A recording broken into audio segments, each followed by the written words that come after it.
D'une association, souhaiter également à tous ceux qui font ce genre de responsabilité d'aider les autres bénévolement, oui, je leur souhaite à tous une bonne année, ainsi qu'à vous notamment. Monsieur Bull, donc, on peut vous souhaiter une bonne année à l'association des consommateurs? Vous en aurez besoin? On en a énormément besoin de vos vœux. Alors, également, je les reçois avec beaucoup de plaisir. Aujourd'hui, nous allons parler de la mise en œuvre de la garantie. Alors, je vais déjà demander à notre deuxième invité, qui est monsieur Laurent Labonne, qui est le juriste de l'association, par cette petite phrase, qu'est-ce qu'on peut y mettre? Bonjour monsieur.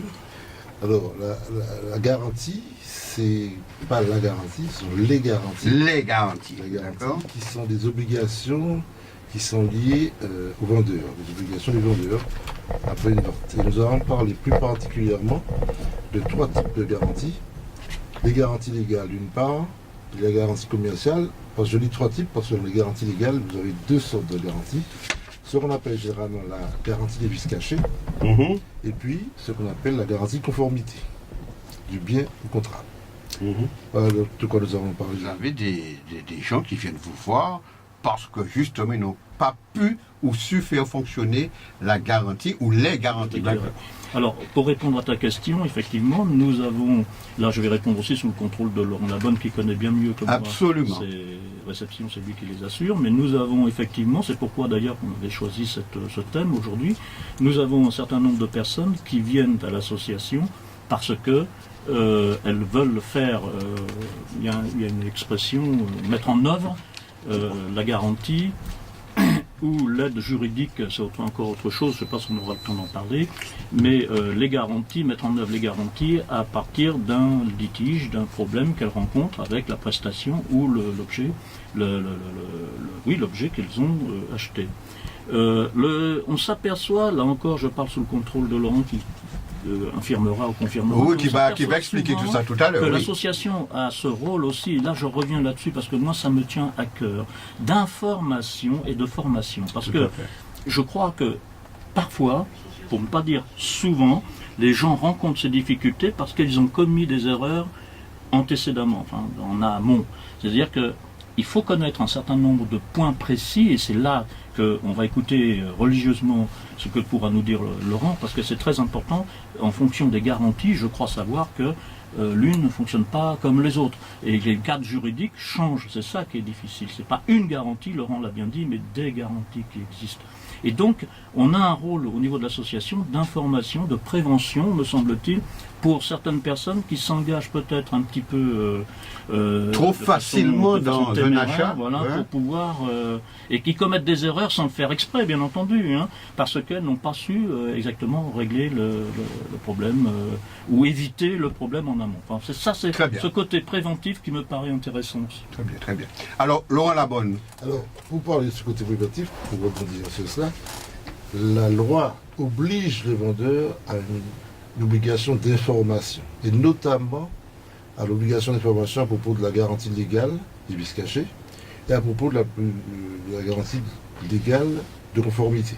Donc, il est important de faire savoir au public que lorsqu'ils font un achat, dans l'acte d'achat, il y a que le vendeur inscrive qu'il est obligé par ces deux obligations légales.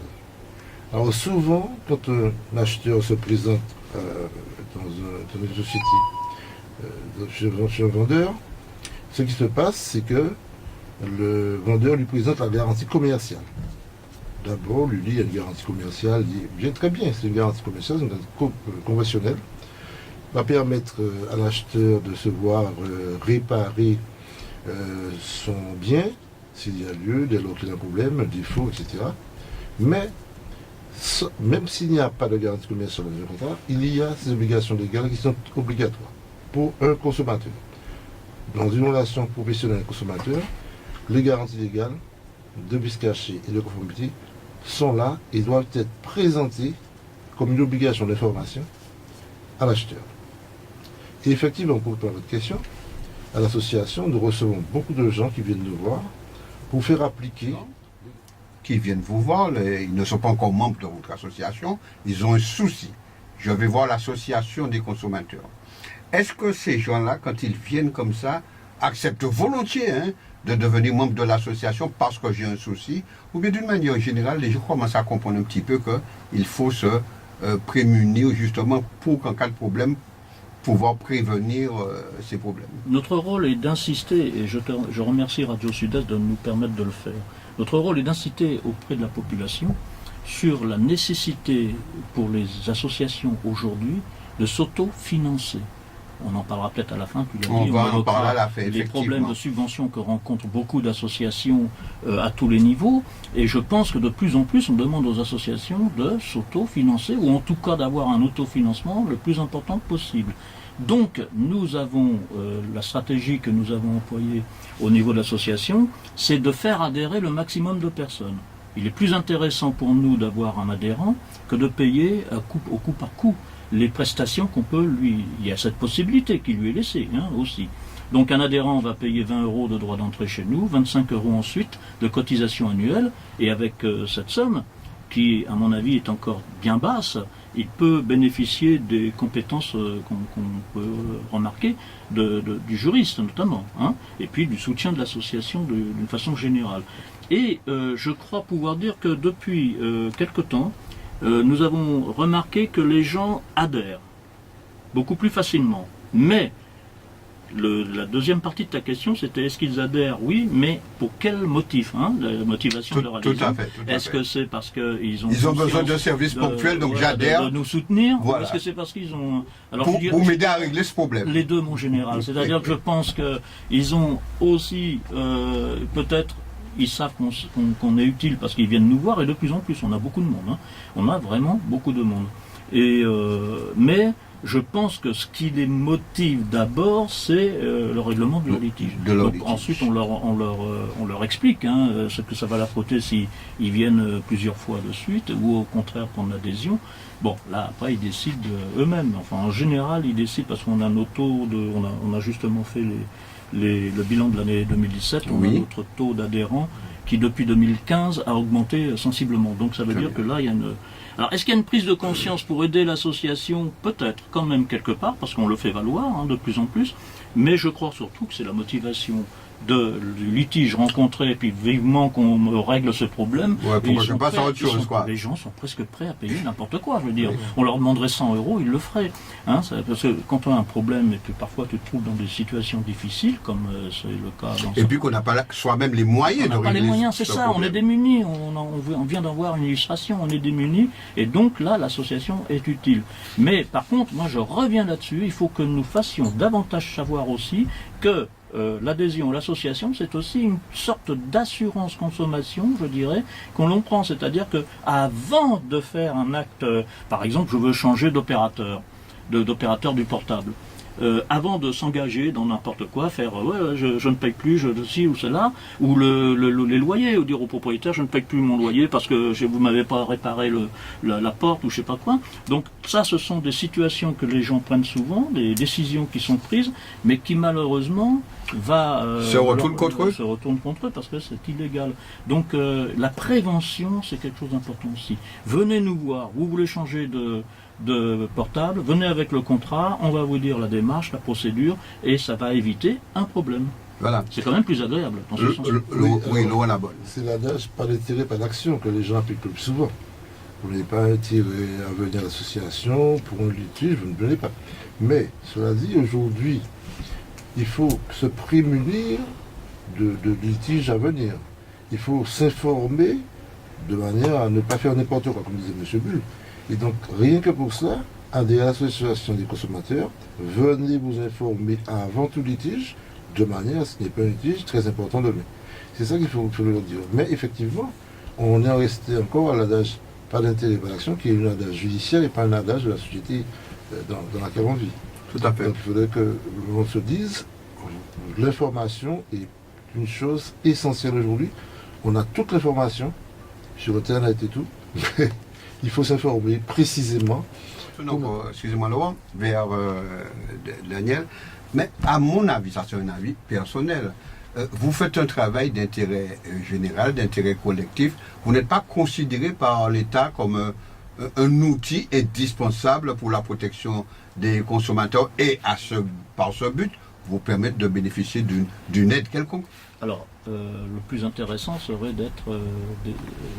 d'avoir le label utilité publique. Oui. Ça t'assure effectivement des subventions d'État beaucoup plus importantes. Oui. Mais pour être association d'intérêt d'utilité publique, il y a des critères. Je ne vais pas entrer dans les détails, ce n'est pas l'objet de l'émission, mais enfin, il y a des critères auxquels nous ne répondons pas pour tous. Par contre, nous répondons à tous les critères d'association d'intérêt général. C'est deux choses différentes, intérêt général, intérêt public. Nous avons tous les critères de l'association pour être déclarée association d'intérêt général. Dans ce but-là, j'ai transmis à l'État, aux finances publiques, direction des impôts, aux marins, un dossier qu'on appelle le rescrit fiscal, qui permet d'être reconnu comme association d'utilité générale, ce qui a pour intérêt de pouvoir avoir des personnes qui sont la Poste ou Orange par exemple. Ils mettent un certain nombre de personnels en pré-retraite et ils les payent, mais ils leur demandent d'assurer 15 à 20 heures dans une association qu'ils choisissent. Et ça, c'est très intéressant parce que l'association ne paye pas ces personnes-là. On a affaire à des gens qui ont un certain niveau, qui peuvent apporter une plus-value à une association. Mais pour bénéficier de ce type de personnel, il faut avoir le rescrit fiscal dont j'ai parlé. Nous ne l'avons pas. Est-ce que le consommateur a intérêt à aller justement plus loin parce que ça implique des frais? Et qui prend en charge ces frais? Alors, vous aviez jusqu'à une certaine nombre de mois une juridiction de proximité qui pouvait intervenir jusqu'à 4 000 euros, semble-t-il. Et jusqu'à 4 000 euros, vous pouvez saisir la juridiction de proximité sans que ça vous coûte beaucoup, hein, le papier pour faire la demande, et puis c'est tout. Et puis bon, si vous perdez, vous avez les frais les dépôts de justice absolument, à votre charge. Si vous perdez. Mais c'était une affaire, des choses qui étaient simples, et le consommateur pouvait mettre ça en œuvre très rapidement.